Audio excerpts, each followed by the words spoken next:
obsequioso pelo encontro com o macho, né?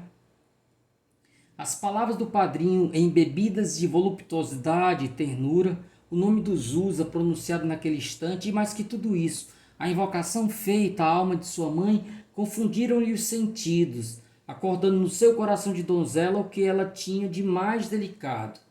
Teve piedade de João, como se fosse, na verdade, o mais desgraçado de todos os homens. Sentia ao seu lado, humilde como um ser desprezível que reconhece a sua baixeza, com uma tremura na voz, rendido, suplicante, e não teve coragem de enxotar-lhe, de dar-lhe com a mão na cara e se desaparecer para sempre daquela casa imoral onde ela vivia tristemente, com as doces recordações de seu passado, como uma flor que vegeta num montão de ruínas. Ao contrário disto, a visível submissão do padrinho doera-lhe na alma como a ponta de uma lanceta. Sem o saber, João da Mata encontrou a afilhada numa dessas extraordinárias predisposições de corpo e alma, em que, por mais forte que seja, a mulher não tem forças para resistir às seduções de um homem astuto e audacioso. Conhecia suficientemente o gênio de Maria, nada mais, e isso lhe bastava para que a vitória fosse certa, infalível. De resto, algumas palavras à toa murmuradas à surdina, o contato morno de um corpo viril, e Maria aumentava o número de suas dores. A madrugada veio encontrá-la de joelhos, mãos juntas, duas grandes lágrimas no olhar, como um anjo de sepultura, defronte da oleografia de Cristo, abrindo o coração à humildade. Nunca o doce e meigo olhar de Jesus pareceu-lhe tão doce e meigo. Era domingo. Cantavam galos de campina nas ateiras do quintal.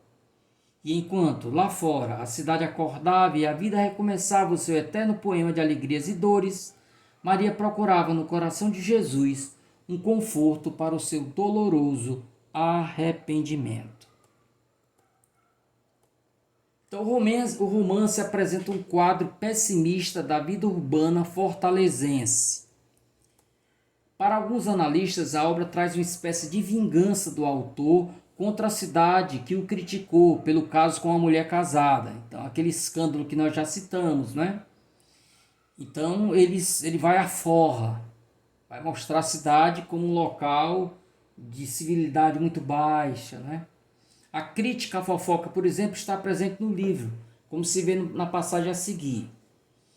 Isso é quando anunciam no jornalzinho, no jornal chamado A Matraca, né, que ela vinha de amores com o Zusa.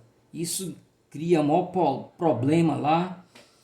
Então, no jornal que o menino anunciava para vender, o menino lê lá um trechinho, um poeminha falando desse encontro da normalista com o Zusa.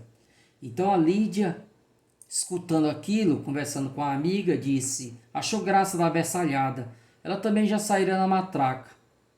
Um desaforo, não achas? Perguntou a normalista indignada.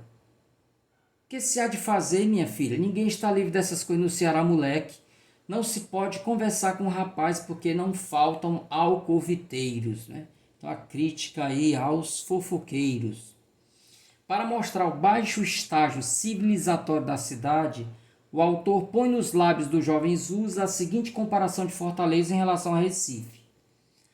Ao que parece, o senhor Zusa não gosta do Ceará, disse-lhe um dia Dona Terezinha. Dona Terezinha é a madrinha da Maria do Carmo.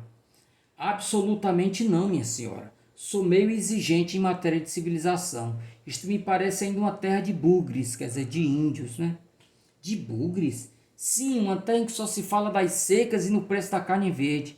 Vossa Excelência compreende, não pode corresponder à expectativa de um rapaz de certa ordem, por assim dizer, educada na Veneza americana, nome dado a Recife, devido aos seus canais. Deste modo, o senhor Zusa ofende os seus conterrâneos, os seus parentes. Absolutamente não. O que dizia é que o Recife está num plano muito superior à Fortaleza, apenas estabelecia um paralelo. É muito interessante aí essa cumplicidade do narrador com o comentário do Zusa, não é? Ok? Seria esse narrador um alter ego do ferido Adolfo Caminha, a obra dialoga com o enredo de O Crime do Padre Amaro, publicado por Eça de Queiroz em 1875, quase 20 anos de anormalista. Então, para quem não lembra, né, no Crime do Padre Amaro, o Padre Amaro seduz uma jovem, ela também engravida, e também é feito o aborto da criança. Então, de fato, Maria do Carmo, semelhante a Amélia, a personagem de O Crime do Padre Amaro, se deixa seduzir, engravida e provoca o aborto do bebê. Ao contar da personagem de Eça de Queiroz, porém, encontra alguém que aceite casar com ela, mesmo sabendo do passado da jovem. Nesse pormenor, a Maria do Carmo vai se assemelhar mais a Ana Rosa, personagem de O Mulato, de Aloysio Azevedo. A crítica ao romantismo, lembre que é uma obra realista, não é a normalista. Então, a crítica ao romantismo se evidencia pela leitura de O Primo Basílio por parte de Lídia, amiga de Maria do Carmo. O Primo Basílio é também uma crítica ao romantismo. Não sei se vocês lembram, né? A Luísa, personagem de O Primo Basílio, vive tomada por ilusões por ler demais obras românticas. E isso, segundo o livro, né, coloca ela como uma personagem que deixa cair na lábia do primo dela, de nome Basílio, né, porque enxerga nele uma representação dos heróis românticos que ela lia. Então, nós também temos a Lídia, amiga da Maria do Carmo, que lê o Primo Basílio. Então, de alguma forma, esse livro alimentou as ilusões também da Maria do Carmo. Semelhante a Luísa, protagonista da obra citada, Maria do Carmo se entrega ao sentimentalismo pouco antes de ser seduzida pelo padrinho. Tanto ela quanto o padrinho João da Mata representam a vitória dos instintos sobre a razão, levando a complicações, no caso, a gravidez indesejada. Então, assim também Luísa, personagem de O Primo Basílio, né, deixou que os seus desejos pelo primo anuviassem a sua razão. Trata-se assim de uma obra marcadamente naturalista, pois mostra como os instintos podem manipular as pessoas que, assim, se aproximam dos animais irracionais, né?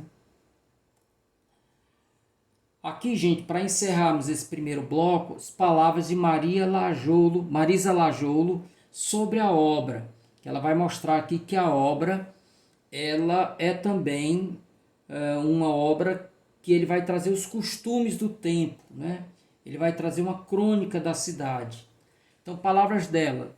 Neste romance de 1893, a normalista Maria do Carmo é o pretexto para Adolfo Caminha apresentar aos leitores sua visão de Fortaleza de finzinho do século passado.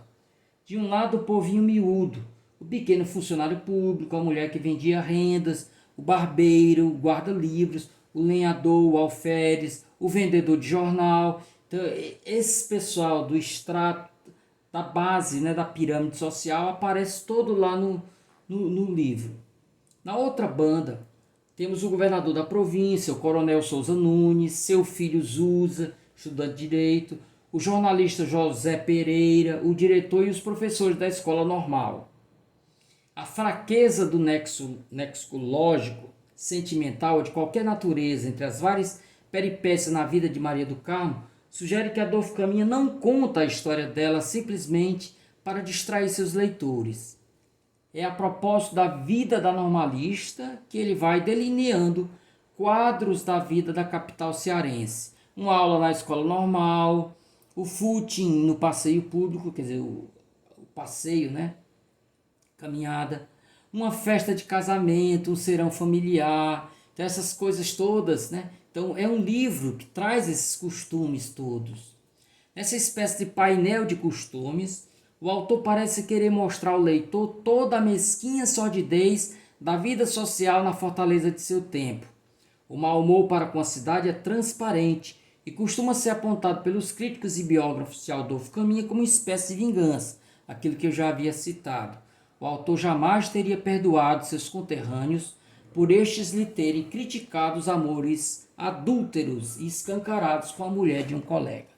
Então, com esses comentários da Marisa Lajolo, nós encerramos o primeiro bloco.